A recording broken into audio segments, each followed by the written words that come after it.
Hirap at tiyaga ng pagiging guro at estudyante. Ano nga ba ang mga nagbago sa sistema ng edukasyon ngayon?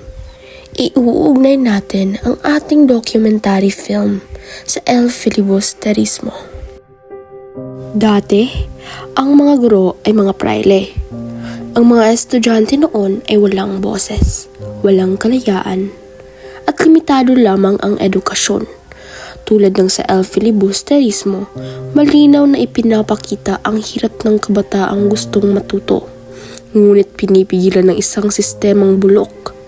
Ang layunin ng edukasyon noon ay hindi para sa pag-unlad ng isip, kundi para sa kapangyarihan ng iilan. Ngayon, malaki na ang pagbabago.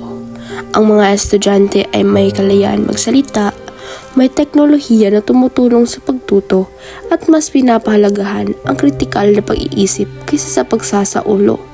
Ang dating mahigpit na kontrol ay napalitan ng mas bukas at demokratikong sistema. Ngayon, mas bukas na ang sistema. May teknolohiya, may kalayaang magsalita at mas pinapahalagahan ang kritikal na pag-iisip.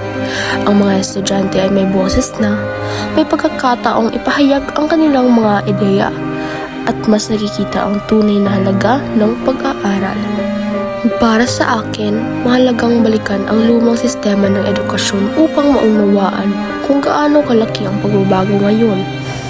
Sa dokumentaryong ito, kinumpara namin ang sistema ng edukasyon noon at ngayon, kung saan ang mga estudyante noon ay walang boses at kalayaan, ngunit ngayon, meron ng kalayaan na magbahagi ng kanilang opinyon, may makabagong teknolohiya at nire-respeto na ang kanilang dignidad.